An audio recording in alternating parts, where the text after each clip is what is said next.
सबदर Sindhu hello श्रोता बंधु hello श्रोता बंधु हेलो श्रोता बंधु हेलो श्रोता बंधु हेलो श्रोता बंधु नमस्कार किए कहते आज्ञा भागीरथी पति दुबपाଳ ଠାକୁରମୁଣ୍ଡା ମୟୂରଭଞ୍ଜରୁ କହୁଥିଲି। ମୟୂରଭଞ୍ଜରୁ ଠାକୁରମୁଣ୍ଡା ମୟୂରଭଞ୍ଜରୁ ଭାଗୀରଥୀ ପତି ସାର୍ କହୁଛନ୍ତି। କେମିତି ଆଜ୍ଞା ଅଛନ୍ତି ଆଜ୍ଞା? ବହୁତ ଭଲ ଅଛି ଆଜ୍ଞା। ଆଉ ଆପଣ କେମିତି ଅଛନ୍ତି? ମୁଁ ବି ବହୁତ ଭଲ ଅଛି ଜଗନ୍ନାଥଙ୍କ କୃପାରୁ। ଧନ୍ୟବାଦ ପଚାରିଥିବା ପାଇଁ। ଆଚ୍ଛା ଭାଗୀରଥୀ ସାର୍ ଆପଣଙ୍କୁ ବହୁତ ବହୁତ ସ୍ୱାଗତ ଆମର ଏଇ ହ୍ୟାଲୋ ଶ୍ରୋତା ବନ୍ଧୁ କାର୍ଯ୍ୟକ୍ରମକୁ। ମୋର ମଧ୍ୟ ସ୍ୱାଗତ। ଆଚ୍ଛା ଆଚ୍ଛା ସାର୍ ଆପଣ କଣ କରନ୍ତି? ମୁଁ ସରସ୍ୱତୀ ଶିଶୁ ବିଦ୍ୟା ମନ୍ଦିରର ଆଚାର୍ଯ୍ୟ ଅଛି। ସରସ୍ୱତୀ ଶିଶୁ ବିଦ୍ୟା ମନ୍ଦିରର ଆଚାର୍ଯ୍ୟ ଅଛନ୍ତି ଠାକୁରମୁଣ୍ଡାରେ? ନା କେନ୍ଦୁଝାଣି ଠାକୁରମୁଣ୍ଡା କରଞ୍ଜିଆ ମଝିରେ କେନ୍ଦୁଝାଣି ଜାଗା ସେଇଠି। ଆଚ୍ଛା ସରସ୍ୱତୀ ଶିଶୁ ମନ୍ଦିର ବହୁତ ପୁରୁଣା ମୋର ମେମୋରି ଅଛି ସରସ୍ୱତୀ ଶିଶୁ ମନ୍ଦିର ସହିତ। କାହିଁକି ନା ମୋ ଭାଇ ଭଉଣୀ ମାନେ ସବୁ ସେଠି ପଢୁଥିଲେ। ଆଉ ସେଠିକାର ଯୋଉ ସରସ୍ୱତୀ ଶିଶୁ ମନ୍ଦିରର ଆଚାର ବ୍ୟବହାର ପିଲାଙ୍କୁ ଯୋଉ ସବୁ ସଂସ୍କାର ଶିକ୍ଷା ଦିଆଯାଏ ସେଇଟା ଅତୁଳନୀୟ। ଅନ୍ୟ କୌଣସି ସ୍କୁଲ ସହିତ ତାର କମ୍ପାରିଜନ ହିଁ ନାହିଁ କହିଲେ ଅତ୍ୟୁକ୍ତି ହେବେ ନାହିଁ। ଆଜ୍ଞା ଆଜ୍ଞା ଆଜ୍ଞା ଆଜ୍ଞା। ଆଉ ଶିଶୁ ପ୍ରାରମ୍ଭ ଶିଶୁ ବୋଧ ଏମିତି ସବୁ କକ୍ଷା ଗୁଡାକ ଥାଏ ତାର। ଆଜ୍ଞା ଆଜ୍ଞା। ଆଉ ପିଲାଙ୍କ ଭିତରେ ସଂସ୍କାର ଦେଶ ପ୍ରେମ ହିନ୍ଦୁତ୍ୱ ବୋଧ ଏଇ ସବୁ ଗୁଡାକ ଜାଗ୍ରତ କରିବାରେ ଶିଶୁ ମନ୍ଦିରର ଆଚାର୍ଯ୍ୟ ମାନେ ସବୁବେଳେ ନିଷ୍ଠାପର ଭାବରେ କାର୍ଯ୍ୟ କରନ୍ତି ନୁହଁ କି? ଆଜ୍ଞା ଆଜ୍ଞା ଆଜ୍ଞା। ହଁ ଧନ୍ୟବାଦ ସାର୍ ଆପଣ ଏତେ ଭଲ କାମ କରୁଛନ୍ତି। ଆଉ ପିଲାଙ୍କ ଭିତରେ ଜ୍ଞାନ ବାଣ୍ଟୁଛନ୍ତି ପିଲାଙ୍କର ବ୍ୟକ୍ତିତ୍ୱକୁ ଗଠନ କରୁଛନ୍ତି। ଆପଣଙ୍କୁ ପାଇଁ ଆମ କାର୍ଯ୍ୟକ୍ରମରେ ଆମେ ବହୁତ ନିଜକୁ ଧନ୍ୟ ମନେ କରୁଛୁ। ଆଚ୍ଛା ଆଚ୍ଛା ସାର୍ ଆଉ ପରିବାର ବିଷୟରେ ପ୍ରଶ୍ନ ରହିବ। ପରିବାରରେ କିଏ ସବୁ ଅଛନ୍ତି ଆପଣଙ୍କର? ପରିବାରରେ ମା ଅଛନ୍ତି ଆଉ ମୋର ଧର୍ମପତ୍ନୀ ଆଉ 2 ଜଣ ପୁଅ। ଆଚ୍ଛା 2 ଜଣ ପୁଅ ଧର୍ମପତ୍ନୀ ଆଉ ମା ଅଛନ୍ତି। ଆଜ୍ଞା। ଆଚ୍ଛା ସାର୍ ପାଠ ପଢେଇବା ପିଲାଙ୍କୁ ମଣିଷ କରିବା ଏହା ସହିତ ଆପଣଙ୍କର ଆଉ କଣ କରିବାକୁ ଆପଣଙ୍କୁ ଭଲ ଲାଗେ ମାନେ ହବି କଣ? ମୁଁ ଲେଖା ଲେଖି କରେ। ମୁଁ ଯେତେବେଳେ 4ର୍ଥ 5ମ ଶ୍ରେଣୀ ପଢୁଥିଲି ସେତେବେଳୁ ମୁଁ ଟିକେ ରେଡିଓ ପ୍ରତି ମୋର ଟିକେ ମାନେ ଦୁର୍ବଳତା ରହିଥିଲା କାରଣ ବାପା ଆମର ରେଡିଓ ଶୁଣନ୍ତି। ଆଚ୍ଛା। ତାପରେ ମୁଁ ଯେତେବେଳେ 6ଠ ଶ୍ରେଣୀ ମୋର ମନେ ଅଛି ପାଖାପାଖି 6ଠ ଶ୍ରେଣୀ ହେଇଛି ବର୍ଷା ଦିନ ଥାଏ ଘରେ କେହି ନଥାନ୍ତି ବାପା ଯାଇଥାନ୍ତି ବିଲକୁ। ମୁଁ କଣ କରେ ନା ଯେତେବେଳେ ଦେଖିବି ମୋର ଗୋଟେ ମନ ଭିତରେ ଗୋଟେ ବହୁତ ମାନେ ଗୋଟେ ପ୍ରଶ୍ନ ରହିଲା ଉତ୍କଣ୍ଠା ରହିଲା ଯେ ଏଇ ଛୋଟିଆ ଜିନିଷ ଭିତରେ କେତେ ଜଣ ଲୋକ ଅଛନ୍ତି କଥା ହଉଛନ୍ତି। ତାପରେ ମୁଁ ତାକୁ କଣ କଲି ନା ଘରେ କେହି ନଥିବା ସମୟରେ ରେଡିଓକୁ ମୁଁ ଖୋଲି ପକେଇଲି ଦେଖିଦେଲି କିଏ ଅଛନ୍ତି। କେହି ତ ନାହିଁ ସେଇ ଭିତରେ ମୋ ମନରେ ଗଲା ଯେ ଏଇଠି ସବୁ କଣ ସବୁ ହଉଛି। ତାପରେ ମୁଁ ସେଇ ଦିନ ପାଖରୁ ମୁଁ ମୋର ରେଡିଓକୁ ମାନେ ସବୁବେଳେ ମୁଁ ଶୁଣେ ଟିକେ ଟିକେ। ତାପରେ ସେଇଠୁ ଶୁଣି ମୁଁ ତା ପାଖରୁ ଗୋଟେ ପ୍ରେରଣା ପାଇଲି। ସେଇ ପାଖରୁ ମୁଁ କବିତା ମାନେ ଗଳ୍ପ ଲେଖିବା ଆରମ୍ଭ କଲି। ଆଚ୍ଛା ରେଡିଓ ଆପଣଙ୍କୁ ପ୍ରେରଣା ଦେଲା ଗଳ୍ପ ଆଉ କବିତା ଲେଖିବା ପାଇଁ? ହଁ ପ୍ରଥମତଃ ମୁଁ ରେଡିଓରୁ ଗଳ୍ପ ଲେଖିଲି। ତାପରେ ଶୁଣି ମୋ ମନ ଭିତରେ ରୁହେ ମୁଁ କଣ ଗୋଟେ ଏମିତି ଲେଖିବି ସମସ୍ତଙ୍କ ନାଁ ବାହାରୁଛି ମୁଁ ଗୋଟେ ଲେଖିବି ମୁଁ ବି ଦେବି ଏଭଳିଆ ହେଉକା ଯାହା ହଉ +2 ପର୍ଯ୍ୟନ୍ତ ପହଞ୍ଚିଗଲି। +2 ବେଳୁ ମୁଁ ଗଳ୍ପ ଲେଖିବା ଆରମ୍ଭ କଲି। ତାପରେ ମୁଁ ରେଡିଓ ହଉଛି ମୋର ସାଥୀ। ତାପରେ ରେଡିଓରୁ ମୁଁ ଯେତେବେଳେ ପ୍ରେରଣା ବହୁତ ପାଇଲା ପରେ ମୁଁ ପ୍ରଥମ କରି ମୁଁ କବିତା ରେଡିଓରେ ଲେଖିଛି। ଆଉ ସେଇ ଦିନ ପାଖରୁ ମୋର ହବି ହେଇଗଲା କବିତା ଲେଖା ଗଳ୍ପ ଉପନ୍ୟାସ ଆଉ ଛୋଟ ଛୋଟ ନାଟକ ଏସବୁ। ବା ବଢିଆ କଥା ସାର୍ ଆପଣଙ୍କୁ ରେଡିଓ ପ୍ରେରଣା ଦେଲା କବିତା ଲେଖିବା ପାଇଁ ଗଳ୍ପ ଲେଖିବା ପାଇଁ ଆଉ ଉପନ୍ୟାସ ଲେଖିବା ପାଇଁ ମଧ୍ୟ। ଉପନ୍ୟାସ ବି ଲେଖିଛନ୍ତି ସାର୍ ଆପଣ? ମୁଁ ଗୋଟେ ଉପନ୍ୟାସ ଲେଖିଛି ସେଟା ଅସମ୍ପୂର୍ଣ୍ଣ ହେଇଛି ସମ୍ପୂର୍ଣ୍ଣ କରିପାରିନି। ବହୁତ ଜଲ୍ଦି ହେଇଯିବ ଭଗବାନଙ୍କ ଆଶୀର୍ବାଦରୁ ଶୀଘ୍ର ତାକୁ ବି ଆପଣ କମ୍ପ୍ଲିଟ କରିଦେବେ ସମ୍ପୂର୍ଣ୍ଣ କରିଦେବେ। ଆଚ୍ଛା ସାର୍ ଆପଣ ଯୋଉ ଗଳ୍ପ ଲେଖନ୍ତି ସେଇ ଗଳ୍ପ ମାନେ କୋଉ ପ୍ରକାର ଗଳ୍ପ ଆପଣ ଲେଖନ୍ତି? ମୁଁ ଯେତେବେଳେ +2 ପଢୁଥିଲି ସେତେବେଳେ ଗୋଟେ ମାନେ ଲଭ୍ ଷ୍ଟୋରି ଗୋଟେ ମୁଁ ଲେଖିଥିଲି ସେତେବେଳେ। ଆଚ୍ଛା ଆଚ୍ଛା। ପ୍ରଥମ ଲେଖା ଯୋଉଟା କି ମୋର ନାଁ ଥିଲା ନୂତନ ସମାଜ ଅପେକ୍ଷାରେ। ନୂତନ ସମାଜ ଅପେକ୍ଷାରେ, ବା ହଁ, ବଢିଆ ନା। ତାପରେ ତାକୁ ଅବିକଳ କରିକି ମାନେ ସେକେଣ୍ଡ କପିଟା ଗୋଟେ ଲେଖିଲି ଅତୃପ୍ତ ଆତ୍ମାର ଦୀର୍ଘଶ୍ୱାସ। ଏଇଟା କଣ କବିତା ସାର୍? ନା ନାଇଁ ଗଳ୍ପ ପୁରା ବଡ ଗଳ୍ପ ଟିକେ ବଡ ଗଳ୍ପ। ଆଚ୍ଛା। ତାପରେ ଅନେକ ପାଖାପାଖି 20-22ଟା ଗଳ୍ପ ଲେଖି ସାରିଲା ପରେ ଆଜ୍ଞା। ମୁଁ ଆଉ କବିତା କଣ ମୁଁ ଜାଣିପାରୁନଥିଲି। ମୁଁ କବିତା ମତେ ଯିଏ କୁହନ୍ତି କବିତା ଲେଖିଲି ନା ମୁଁ କିଛି ମ୍ୟାଗାଜିନରେ ଦେଇପାରେ ନା ଯୋଉ କଲେଜ ମ୍ୟାଗାଜିନରେ। ଆଚ୍ଛା। ରେଡିଓ ଯୋଉଦିନଠୁ ମାନେ ବେଶୀ ଯୁବାଣୀ ଯେତେବେଳେ ଶୁଣିଲି ସେତେବେଳକୁ ମୋ ପାଖରେ କବିତା ଲେଖିବା ଆରମ୍ଭ ହେଇଗଲା।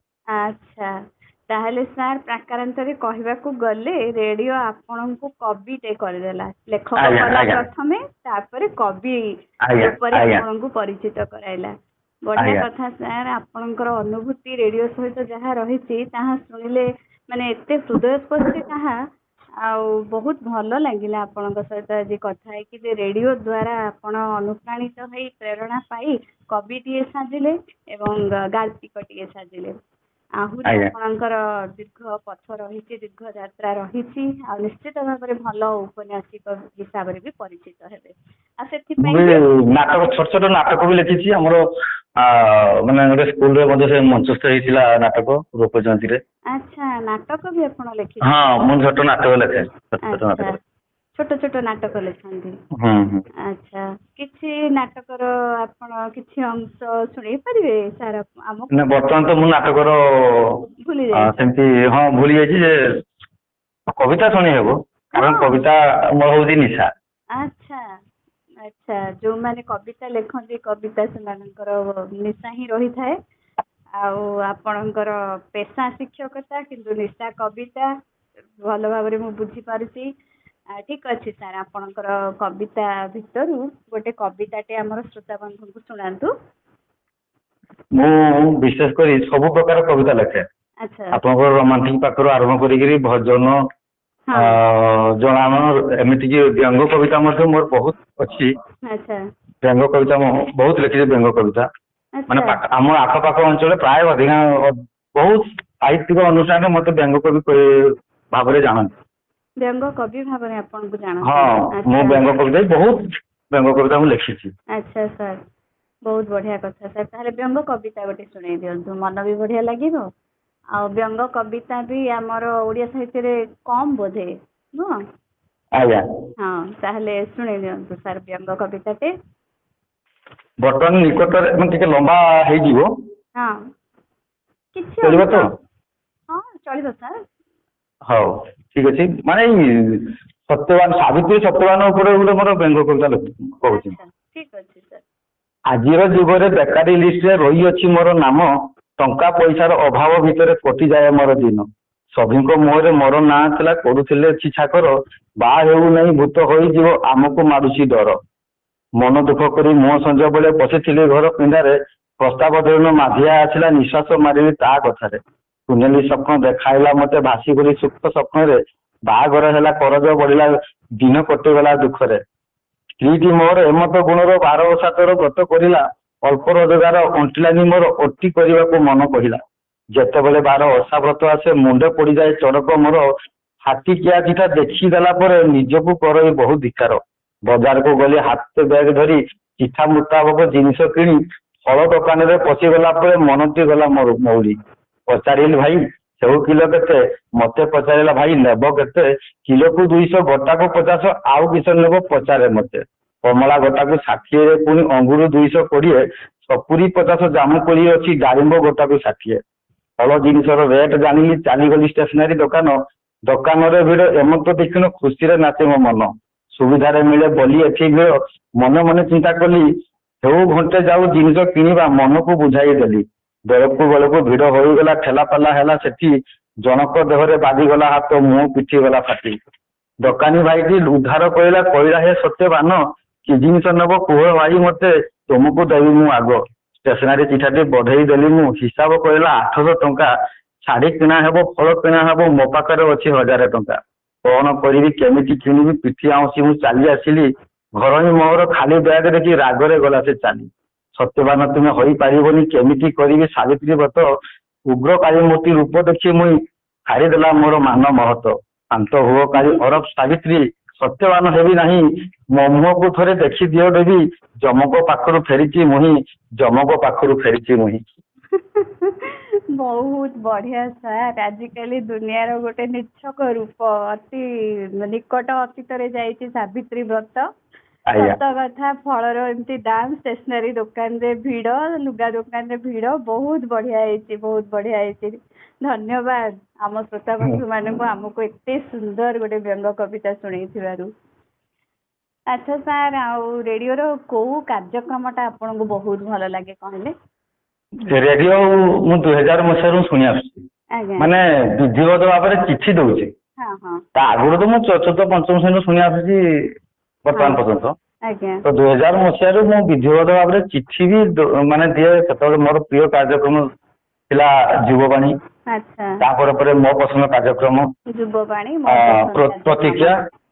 ଯୁବବାଣୀ ମାନେ ଯୁବବାଣୀ ର ସେତେବେଳେ ଯୋଉ ଉପସ୍ଥାପିକା ମାନେ ଥିଲେ, ଯୋଉ ଚିଠି ପତ୍ର ଯୋଉ କାର୍ଯ୍ୟକ୍ରମ ହୁଏ, ଯୋଉ ଚିଠି ଦିଅନ୍ତି, ସେତେବେଳେ ମୁଁ ପ୍ରଥମ ଗୋଟେ ଚିଠି ଲେଖିଥିଲି। ଯୁବବାଣୀର ବୁଧବାର ଦିନ ସ୍ପନ୍ଦନ କାର୍ଯ୍ୟକ୍ରମ ହୁଏ। ଆଚ୍ଛା। ମୋର ପ୍ରଥମ କବିତା ଥିଲା 4ଟି ଧାଡି। ବେଦିରୁ ସବାରି ଯେତିକି ଦୂର, ଫୁଲରୁ ଫଗୁଣ ସେତିକି ଦୂର। ହେ ଆକାଶବାଣୀ ଯୁବବାଣୀର ତୁ ମୋ ଠାରୁ ସେତିକି ଦୂର, ତୁ ମୋ ଠାରୁ ସେତିକି ଦୂର। ଏଇ 4 ଲାଇନ କବିତା ଆଜି ମୁଁ ମାନେ ଗୋଟେ ବହି ଲେଖିଦେବି କବିତା। ଏଇ 4 ଲାଇନରୁ ମୋର ଆରମ୍ଭ ହେଇଛି କବିତା ଲେଖିବା। 4 ଲାଇନରୁ ଆରମ୍ଭ ହେଇଛି। ବର୍ତ୍ତମାନ ଆପଣ ଏତେ କବିତା ଲେଖିଛନ୍ତି, ଉପନ୍ୟାସ ଲେଖୁଛନ୍ତି, ଗାଳ୍ପୀ କବି ହେଇସାରିଲେଣି। ଆପଣଙ୍କ କବିତାରେ କିନ୍ତୁ ସାର୍ ମୁଁ କଣ କହିବି, ବହୁତ ହୃଦୟସ୍ପର୍ଶୀ ଶବ୍ଦ ଗୁଡାକ ରହିଛି।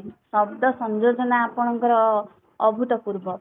ଆଉ ଆପଣ ଯୋଉ ପୁରା ମାନେ ରିଏଲିଟିକୁ ନେଇକି, ଆମର ସମାଜକୁ ନେଇକି ଏ ବ୍ୟଙ୍ଗ କବିତା ଗୁଡିକା ଯୋଉ ଲେଖୁଛନ୍ତି, ସେଟା ମତେ ସ୍ପେଶିଆଲି ବହୁତ ଭଲ ଲାଗିଛି। ଆଉ ଆମ ଶ୍ରୋତା ବନ୍ଧୁ ମାନଙ୍କୁ ବି ନିଶ୍ଚୟ ତାଙ୍କ ମନକୁ ଛୁଇଁବ ସାର୍।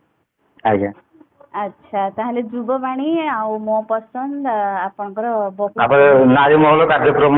ନାରୀ ମହଲ କାର୍ଯ୍ୟକ୍ରମ। ହଁ, ନାରୀ ମହଲ କାର୍ଯ୍ୟକ୍ରମ। ତାପରେ ସେତେବେଳେ ପ୍ରତିକ୍ରିୟା ଥିଲା ଯୁବବାଣୀର ଯୋଉ ଥିଲା। ଥିଲା ପ୍ରତିକ୍ରିୟା ଥିଲା, ବନାନୀ ଆଉ କୃଷି ସଂସାର। ଆଉ ବିଶେଷ ଭାବରେ ବହୁତ ଭଲ ଲାଗେ ଆମର ମୋ ପସନ୍ଦ କାର୍ଯ୍ୟକ୍ରମ ବସନ୍ତ ମହାନ୍ତି ଭାଇଙ୍କର ମାନେ ତାଙ୍କର ଉପସ୍ଥାପନା। ତାପରେ ସେତେବେଳେ ଆଉ ଗୋଟେ ଥିଲା ଆପଣଙ୍କର ସେଇ ଚିଠି, ଗୋଟେ ପ୍ରୀତିପୂର୍ଣ୍ଣ ଚିଠି ପତ୍ର। ବହୁତ ହୃଦୟସ୍ପର୍ଶୀ ମାନେ ଲାଗେ। ଆଉ ପ୍ରାୟ ଚିଠି ଗୁଡାକ ଯେତିକି ମୁଁ ମୋର ମନେ ଅଛି ଆଜି ପର୍ଯ୍ୟନ୍ତ ମୁଁ କଥାରେ ଲେଖିନି, ମୁଁ ସବୁ ଗୁଡାକ କବିତା ମାଧ୍ୟମରେ ହିଁ ଲେଖିଛି। ଚିଠି ଗୁଡାକ ମୁଁ କବିତା ମାଧ୍ୟମରେ ହିଁ ପଠାଏ। କୁହାଯାଏନି କି ସାର୍, କଥା ଅପେକ୍ଷା କବିତା ଟା ଅଧିକ ମନକୁ ଛୁଏଁ, ଅଧିକ ପ୍ରାଣକୁ ପୁରା ଆନ୍ଦୋଳିତ କରିବାରେ କବିତା ଟା ସମର୍ଥ ହେଇପାରେ। ତେଣୁ ଆପଣ କବିତା ମାଧ୍ୟମରେ ଜଣେଇଛନ୍ତି ଚିଠି ଗୁଡାକ, ଆଉ ତାର ନିଶ୍ଚିତ ଭାବରେ ଉତ୍ତର ବି ଭଲ ଆସିଥିବ। ନିଶ୍ଚିତ ଭାବରେ ମୋର ସବୁ ଗୁଡାକ ପ୍ରାୟ ସ୍ଥାନ ପାଇଛି। ହଁ, ନିହାତି ନିହାତି। ଆଉ ମୁଁ ତ ଏଇ 2ଟା କବିତାର ଆପଣଙ୍କୁ ମାନେ ମାପି ସାରିଲିଣି। ଆପଣ କେତେ ବଢିଆ କବି, ଆଉ କେତେ ଉଚ୍ଚ କୋଟିର ଆପଣଙ୍କର କବିତାର ଯୋଉ ଲେଖା ଶୈଳୀ, ଭାଷା ସଂଯୋଜନା, ଆଉ ଆପଣଙ୍କ କବିତାରେ ଏଇ ଯୋଉ ସଂସାରର ଯୋଉ ନିଚ୍ଛକ ରୂପଟା ଆପଣ ରଖୁଛନ୍ତି, ସେଇଟା ବହୁତ ଭଲ ଲାଗୁଛି ସାର୍। ଏଇ ଯୋଉ ସତ୍ୟବାନ ସାବିତ୍ରୀ ଯୋଉ କହିଲେ, ଏଇଟା ପ୍ରତି ଆମର ମିଡିଲ କ୍ଲାସ ଫ୍ୟାମିଲିରେ, ମଧ୍ୟବିତ୍ତ ପରିବାରରେ ପ୍ରତି ଘରର କଥା ଏଇଆ। ଆଉ ଆପଣ ଯୋଉ ସବାରି ଠାରୁ ବେଦୀ ଭିତରେ ଥିବା ଦୂରତା ଯେତିକି, ଯୁବବାଣୀ ଠାରୁ ମୋର ଦୂରତା ସେତିକି। କେତେ ସୁନ୍ଦର ଦେଖନ୍ତୁ ଆପଣଙ୍କର ଯୋଉ କବିତା ଲେଖିବାର ଶୈଳୀ, ଆପଣଙ୍କର ଭାଷା ସଂଯୋଜନା ବହୁତ ବଢିଆ ସାର୍, ବହୁତ ବଢିଆ। ଆପଣ ଏହି କବିତା ଲେଖିବା, ଗଳ୍ପ ଲେଖିବା, ରେଡିଓ ଶୁଣିବା, ଆଉ ପିଲାଙ୍କୁ ସରସ୍ୱତୀ ଶିଶୁ ମନ୍ଦିରରେ ବ୍ୟକ୍ତିତ୍ୱ ଗଠନ କରିବା, ପିଲାଙ୍କର ପାଠ ପଢେଇବା, ଏହା ସହିତ ଆଉ କଣ କରନ୍ତି?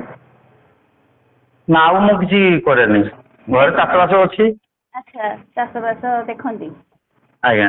ଆଚ୍ଛା, ଏତେ ପୁରା ସବୁ ଗୁଣରେ ଆପଣ गुणवान होकर रही सर मल्टीफेरियस पर्सनालिटी बहुमुखी प्रतिभार अधिकारी आपण चाष भी करती चाष करने सबुठ कष्ट काम चाषी मान ही आम सब खुशी आज रही तेणु कृषक को कहुए मेरुदंड शिक्षक को भी कहुए मेरुदंड आ कवि तो पूरा माने जनमानसर मन को छुईबार कवि समर्थ तेणु आपण पाखरे आपण व्यक्तित्व सबूर समाहार रही आपण जड़े कवि आपण जड़े लेखक आपण जड़े शिक्षक आपण जड़े कृषक बहुत बढ़िया सर धन्यवाद।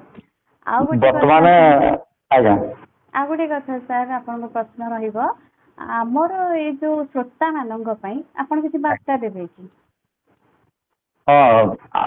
जेहेतु आम जने पुराना श्रोता जेहेतु आम जने पुराना श्रोता बर्तमान किछि दिन हलानी मु आउ माने कार्य व्यवस्था जो मु आउ रेडियो सुनि पानी काहे ना बर्तमान कहबा गले ओडिसा रो प्राय बहुत साहित्य अनुष्ठान सहित मु जड़ित हो जाइछि हां सर जो ठीक मते कविता गुडा को समीक्षा करा पई पड़ुछि।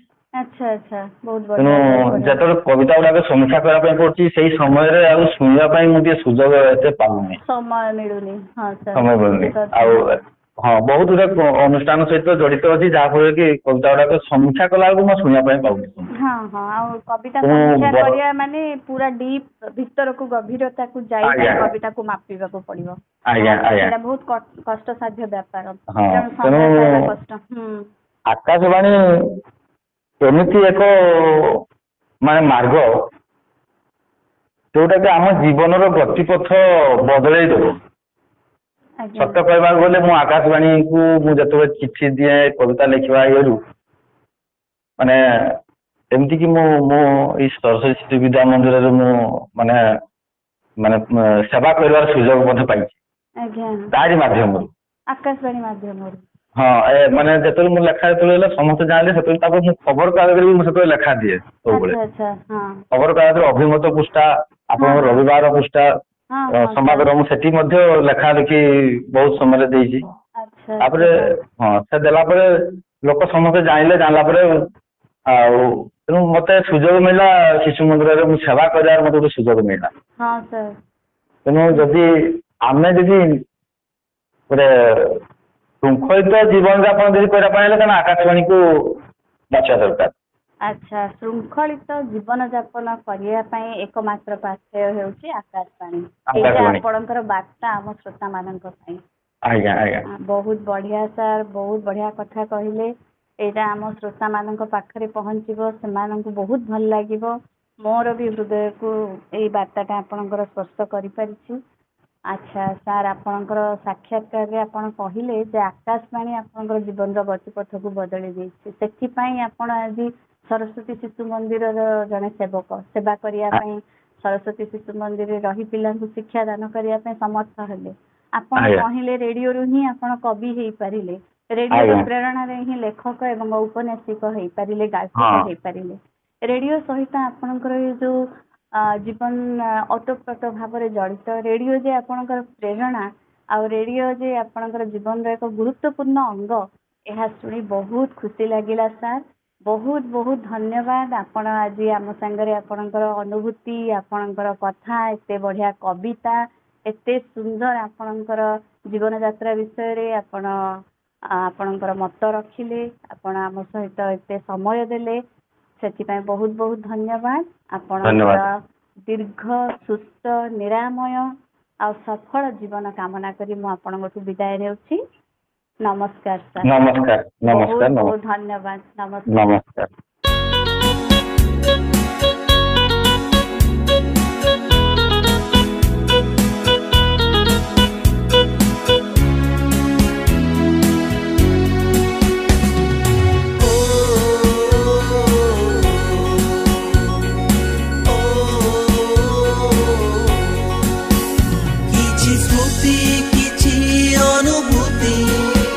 रेडियो संगे प्रेम प्रीति श्रोता कहिबे तांक मन कथा भाव आवेग सबदर सिंधु।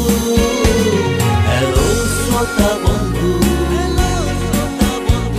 हेलो श्रोता बंधु।